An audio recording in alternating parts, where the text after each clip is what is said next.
Subscribe कीजिए हमारे channel को और बेल आइकॉन को दबाइए हमारी लेटेस्ट वीडियो सबसे पहले देखने के लिए। जय श्री बिहारी जी की श्री राधे। आज मैं आपको जो प्रसंग सुनाने जा रहा हूँ, ये प्रसंग हर उस पिता के लिए, उस पुत्र के लिए है जो पुत्र ये सोचते हों कि हमारे पिता ने हमारे लिए किया क्या। वास्तविकता में बंधुओं, एक पिता अपने जीवन को कभी जी ही नहीं पाता। एक पिता का जीवन जो कुछ भी होता है केवल और केवल अपनी संतान के लिए होता है। एक पिता अपने घर से जब निकलता है तो सोचता है कि ऐसा कुछ करूं, इतना कुछ मिले जिससे बच्चों को ये खुशियां दे पाऊं। तो पिता के उस त्याग को हम कभी समझ नहीं सकते। मैं अपनी एक कथा के माध्यम से ये बात तुम्हें समझाऊं। एक बहुत बड़ा विशाल वृक्ष था और उस वृक्ष में चारों तरफ उसके तना चारों तरफ फैले हुए थे, फल फूल आदि सब उसमें लगे हुए थे। और एक कोई बालक उस पेड़ पर झूला बांधकर उस पर झूला झूल रहा था। जब वो झूला झूलने लगा तो पिता रूपी वो वृक्ष उस बालक को जब देखता, उसके चेहरे की मुस्कुराहट को देखता तो इतना खो जाता। अब तो उस वृक्ष को भी मानो यह लगने लगा कि कब ये आए और इस झूले पर झूले, इसके चेहरे की जो मुस्कुराहट है वो मैं देखूं और मेरा मन प्रसन्न हो जाए। इस तरीके से उस वृक्ष के अंदर ये भाव आने लगे। कुछ समय बाद जब वो बालक बड़ा हुआ तो अब उस बालक का प्रयोजन जो झूलना था वो खत्म हुआ, लेकिन वो वृक्ष जो मानो पिता स्वरूप है, पिता रूप है, वो आज भी अपने उस बालक की किलकारी को देखना चाहता था। बच्चा बड़ा हो गया, दूर से जब वो जाता वो वृक्ष रूपी पिता देखता रहता, लेकिन आज उस वृक्ष रूपी पिता ने उस बालक को उदास बैठा हुआ देखा। और जब उदास बैठा हुआ देखा तो पास में बुलाया और कहा कि यहाँ आओ मेरे पास। तो कहने लगा कि मैं तुम्हारे पास आकर करूंगा क्या, तुम्हारे पास आकर मैं करूंगा क्या। तो कहता है कि आओ तो सही मेरे पास, मैं तुमसे तो बातें करना चाहता हूं।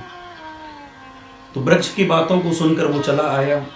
कहा कि जब मैं बालक था तो मुझे तुम्हारे इन तनावों पर झूलने की जरूरत थी, इन बोझाओं पर झूलने की जरूरत थी, लेकिन आज मैं बड़ा हो गया हूं, मुझे इनकी कोई आवश्यकता नहीं है, आज मुझे पैसा चाहिए। तो उस वृक्ष ने कहा कि बेटा, तेरे चेहरे पर जो उदासी है इसे मैं देख नहीं सकता। तुझे जो पैसे चाहिए तो बिल्कुल मत घबरा।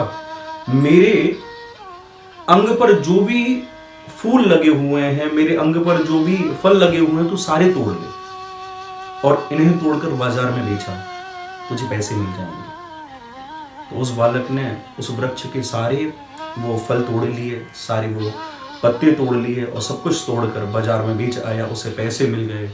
फिर वो उस वृक्ष के पास लौट कर नहीं आया। फिर वो खुश रहने लगा।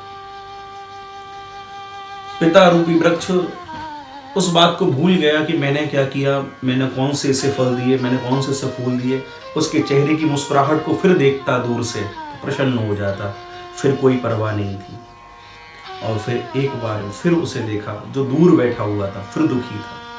जब उसे दुखी देखा, पास बुलाया, पूछा कि दुखी क्यों है। फिर बुलाया, क्यों दुखी है। तो कहा कि एक बार मुझे पैसे की जरूरत भी पड़ी तो आपने उस समय मेरी वो जरूरत पूरी कर दी, लेकिन आज मैं तुम्हारे पास आकर करूं क्या। उस समय तो तुम पर फल फूल भी थे, अब तो फल फूल भी नहीं है, अब क्या करूंगा तुम्हारे पास आकर। बोले बेटा तू छोड़ इन बातों को, तू मुझे ये बता तू दुखी किस वजह से है। बोले उस समय मुझे पैसे की जरूरत थी, लेकिन आज मेरा गृहस्थ बस चुका है, मैंने विवाह किया है और आज मुझे घर की जरूरत है। तो वृक्ष रूपी वो पिता कहता है कि बेटा तू बिल्कुल भी मत घबरा, बिल्कुल भी तू चिंतित मत हो। आज तू मेरे सारी तना, मेरे जो तने बने हुए हैं, मेरे सारी तनावों को काट ले, यहाँ तक कि मेरा जो डंठल है उसको भी काट ले और अपना घर बना, तू चैन से रहे। और वो बालक फिर उस वृक्ष के एक एक तनाव को काट देता है। अंत के डंठल को भी काट देता है, लेकिन वृक्ष के बाद जो अंत का डंठल बचता है वही बाकी रहा था, सब कुछ काट दिया गया। और उसी की लकड़ी से जब घर का निर्माण हुआ, घर को देखकर वो बालक बड़ा प्रसन्न हुआ कि मेरा आज घर बन गया है। फिर भी उसने उस समय उस वृक्ष की ओर नहीं देखा कि जिसके कारण ये खुशियां आई मैं उसको निहार लूं, उसे देख लूं। वो अपने परिवार के साथ मग्न रहने लगा। वो पिता रूपी वृक्ष उससे भी संतुष्ट था कि आज फिर इसके चेहरे पर मुस्कुराहट है, क्योंकि इसका आज घर बन चुका है। वो फिर भी प्रसन्न रहा। आगे जब और समय चला, फिर उसके भी बच्चे हुए, उनके बच्चों को देखता मन में प्रसन्नता हो जाती कि वंश आगे बढ़ रहा है, सब कुछ बढ़ रहा है। एक दिन फिर उसे उदास देखा, और जब उसे उदास देखा तो फिर पूछा कि बेटा आज तेरे मुखमंडल पर ये उदासी क्यों है, अब कारण क्या है? तो कहा कि उस समय मुझे पैसे की जरूरत थी तो आपने फल फूल दिए, मकान की जरूरत पड़ी तो आपने मुझे अपने सारे तना आपने सब कुछ दे डाला, लेकिन आज मुझे फलानी दूसरी जगह जाना है और वहां जाने के लिए मुझे नौका की आवश्यकता है। मैं चिंतित इसलिए हूं कि वो नौका कैसे आए, कैसे वो वाहन मेरे पास आए जिससे मैं वहां जा सकूं। तो पिता रूपी वृक्ष ने कहा कि बेटा तू चिंता मत कर, जो अंत का डंठल बचा था, लास्ट में जो बचा था, जो आधा भूमि के अंदर था और आधा जो है भूमि के ऊपर था, अंत का जो हिस्सा बचा था, उस पिता रूपी वृक्ष ने कहा कि बेटा तू इसको उखाड़ ले और इससे तू अपनी नाव बना ले, नौका बना ले, और तू जहां जाना चाहता है अपनी मंजिल को पा ले। तब उसने वो जमीन से खोदा और खोद कर पूरे जो अंत का बचा था उस डंठल को बाहर निकाला, उससे नौका बनाई और उसने अपना रास्ता पार किया। तो बंधुओं, शायद हम ये ना देख पाए या हमारी दृष्टि वहां तक ना पहुंच पाए, एक पिता हरदम अपने जीवन में अपने को काट कर, अपने को मारकर, अपनी हर इच्छा को मारकर, उसकी मन की कोई इच्छा नहीं होती, केवल और केवल मन में यही भाव होता है कि कैसे ना कैसे मेरे बेटे के चेहरे पर मुस्कुराहट आए। वो आपकी एक चेहरे की मुस्कुराहट को देखने के लिए इतना त्याग करता है। और वो लोग इस दुनिया में बड़े भाग्यशाली हैं जिनके पिता आज भी उनके साथ मौजूद हैं। वो लोग बड़े भाग्यशाली हैं।